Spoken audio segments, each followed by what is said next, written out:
أعوذ بالله من الشيطان الرجيم. بسم الله الرحمن الرحيم.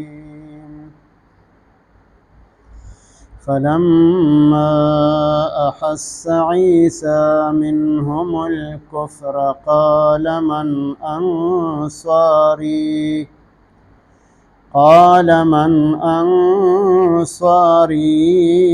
إلى الله قال الحواريون نحن أنصار الله آمنا بالله واشهد بأننا مسلمون.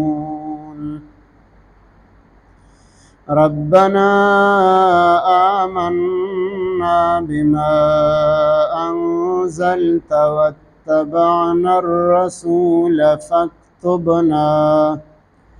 فاكتبنا مع الشاهدين.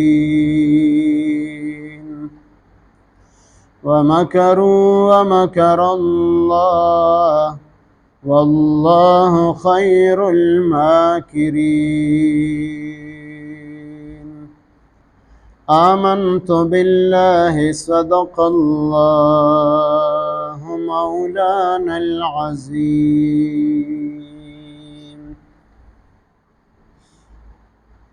سورہ آل عمران آیات نمبر 52، 53، 54. حضرت عیسیٰ علیہ السلام اللہ پاک بنی اسرائیل ہوتا پیغمبر جوڑ کو هغی تیرو لیگو. حضرت عیسیٰ علیہ السلام دا اللہ پیغام یہودیان ہوتا بنی اسرائیل ہوتا بیان کو.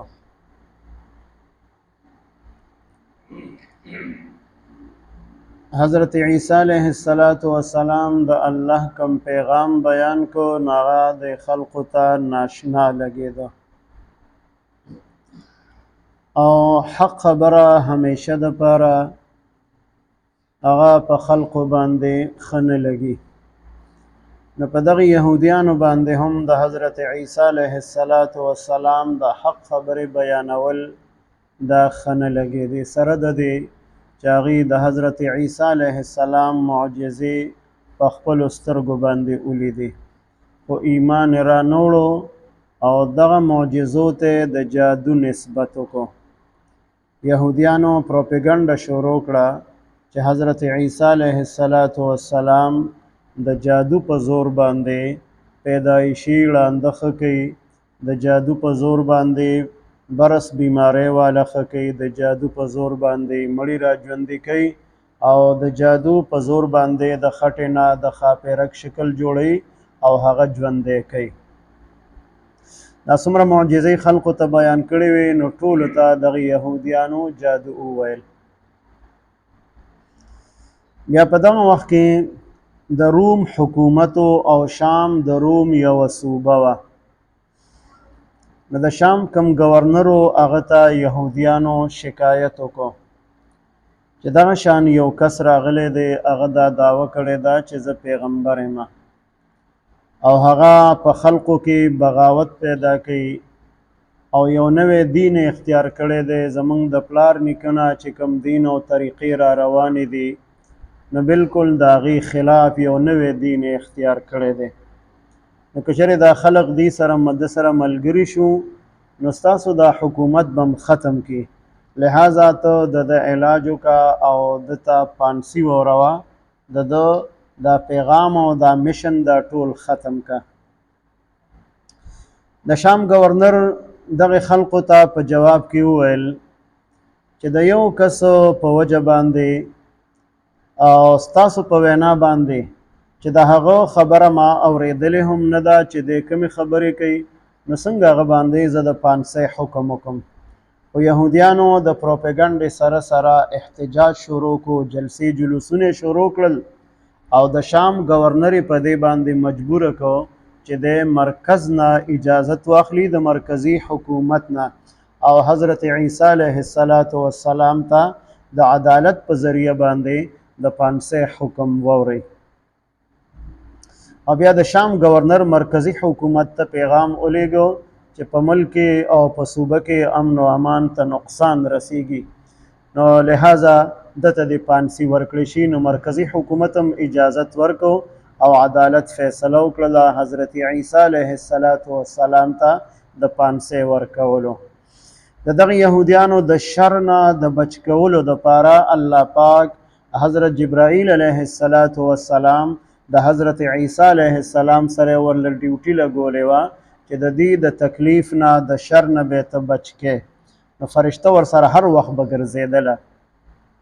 نو چې کله د یهودیانو او د هغه زمانې حکومت هغې راغلل خلق او عیسی علیه السلام یې ګرفتار کړ، یو کوټه کې بند کو چې فلاني تاریخ باندې به ورته پانسي اورو، پانسۍ نافظ کېږي به پانسي ورته اورولې وه. نو چې کله په مقرره ورځ باندې د هغه کوټې نه یې را بهر کو، نو یو یهودي ورپسې دننه لاړو چې دی را بهر کړي. هغه یهودي باندې الله پاک د حضرت عیسی علیه السلام شکل واچو، هغه د عیسی علیه السلام په شکل باندې شو او جبرائیل علیه السلام د کوټې هغه چت سوری کو. حضرت عیسی علیه السلام یې بره آسمان ته د الله په حکم سره ژوندی وخیجو. نو د حضرت عیسی علیه السلام سره چې کوم ملګري وو هغې ته حواریین ویلی شي.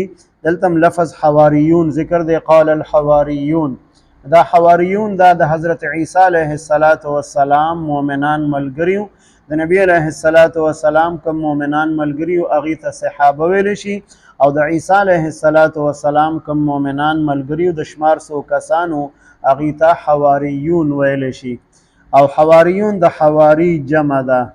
د دې مختلف وجې مفسرینو ذکر کړي دي چې حواریون دې ته ولې ویلی شي، نو حور ویلی شي په عربی کې سپینوالي ته.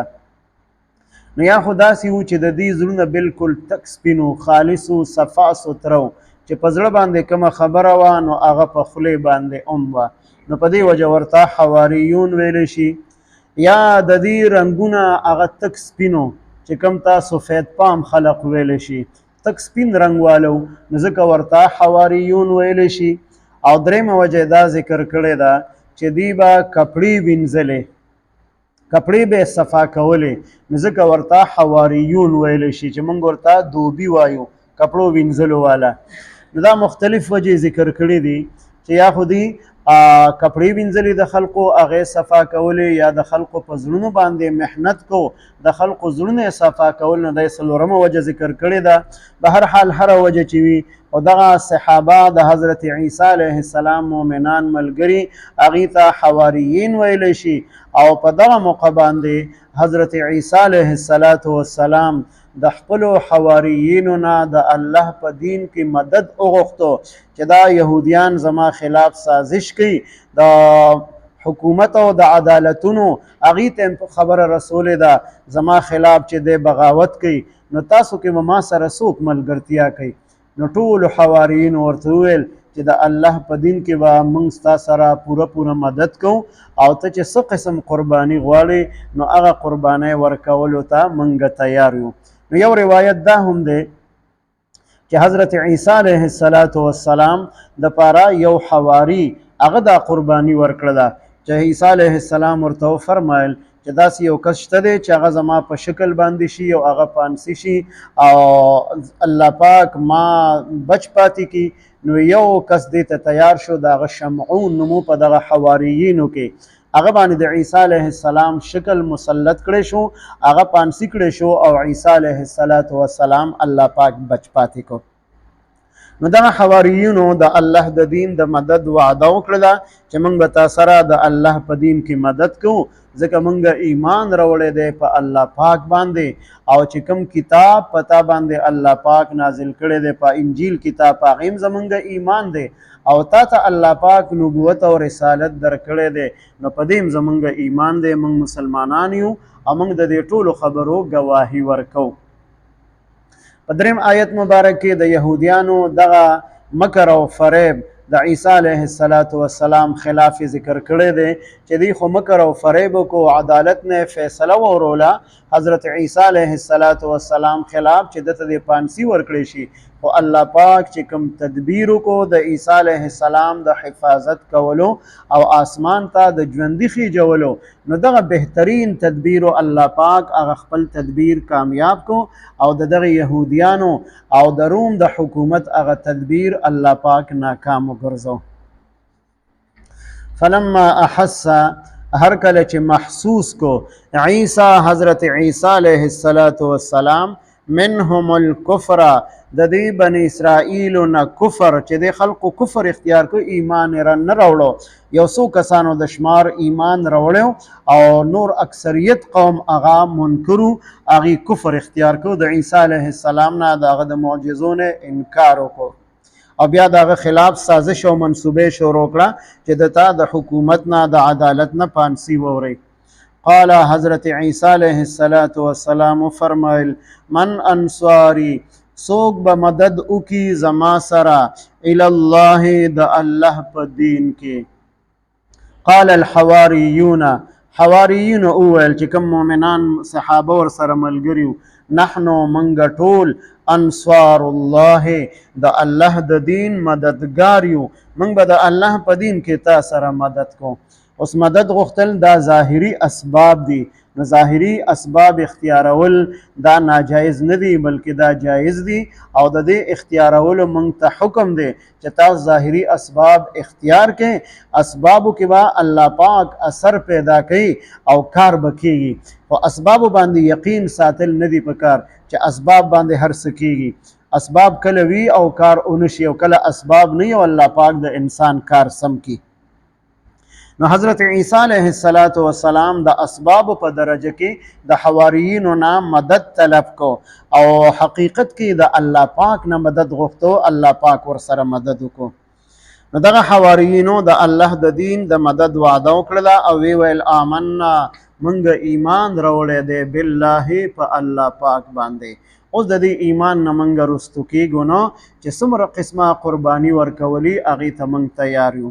وشهد ته گواه اوسه بأننا مسلمون په دې خبره باندې چې بېشکه مونږه مسلمانان یو زمونږ د اسلام او د تابعدارۍ ته گواهي ورکې. ربنا ای زمونږ ربه آمنا مونږ ایمان راوړی دی بما په هغه کتاب باندې انزلتا چې تا نازل کړی دی چې هغه انجیل کتاب دی په حضرت عیسی علیه السلام دی نازل کړی دی نو زمونږ په هغې باندې هم ایمان دی. واتبعنا الرسول او من تابعداري کړې ده د رسول علیه السلام چې عیسی علیه السلام دی په کتاب باندې په انجیل کتاب هم زمونږ ایمان دی او د حضرت عیسی علیه السلام په نبوت او رسالت هم زمونږ ایمان دی. ان درې خبرې ذکر کړې چې یو په الله باندې ایمان دویم په آسمانی کتاب انجیل باندې ایمان او دریم د حضرت عیسی علیه السلام په نبوت او رسالت باندې ایمان. فاکتبنا نو منګه اولیکا مع الشاهدین سرا د گواهی ورکونکو چې څوک ستا د وحدانیت گواهی ورکوي ستا د آسمانی کتاب د هغې د حقانیت گواهی ورکوي او د عیسی علیه السلام د صداقت گواهی ورکوي نو منګ هم په هغې کې شمار کا او منګ په هغې کې اولیکا. ومکرو مکر او فریب کو یهودیانو ومکر الله او الله پاک هم خپل تدبیر کو والله خیر الماکرین الله پاک بهتر تدبیر کوونکی دی. نو الله پاک چې کوم تدبیر کو عیسی علیه السلام آسمان ته ژوندی وخېجو هغه تدبیر کامیاب شو او یهودیانو چې کوم تدبیر کړو مکر او فریب کړو د عیسی علیه السلام خلاف دغه د پانسی کولو هغې کې الله پاک هغې ناکام وګرځول. فلما احس عیسی هر کله چې محسوس کو عیسی علیه السلام منهم الکفر د دې بنی اسرائیل نه کفر قال وی ویل من انصاری سوک به مدد اکی زما سره الی الله د الله په دین کې. قال الحواریون حواریون اویل نحنو منګ ټول انصار الله د الله په دین کې تا سره مدد کوونکي یو آمنا بالله منگ ایمان روڑے دے پا اللہ پاک باندے واشهد او تگواوسا اے عیسیٰ علیہ السلام بے انا مسلمون چی بے شک منگا مسلمانان یو منگا تابدار یو ربنا اے زمنگا ربا آمنا منگا ایمان روڑے دے بما انزلتا پا اغ کتاب چی انجیل کتاب دے وتا نازل کڑے پا حضرت عیسیٰ علیہ السلام پاغیم زمنگا ایمان دے واتبعنا الرسول منگ تابداری کڑے دا حضرت عیسیٰ علیہ السلام فاکتبنا منگا اولی کا مع الشاہدین سرد گواہی ورکون کو خلقو ومکرو دی مکر و فریب کو ومکر اللہ او اللہ پاک ورتہم پٹ تدبیر کو واللہ خیر الماکرین اللہ پاک دا طولنا بہتر تدبیر کون کے دے اللہم صلی علی سیدنا محمد وعلی آل سیدنا ومولانا محمد مبارک وسلم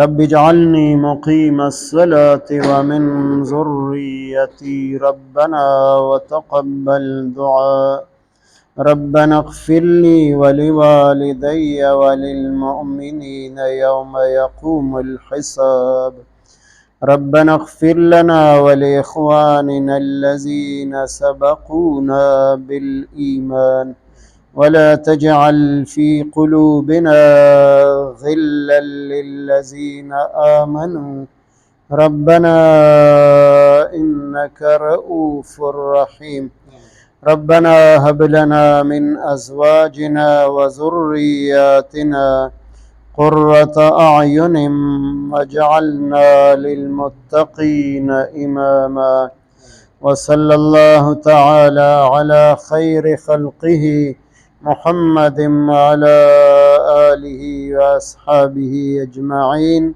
آمين برحمته.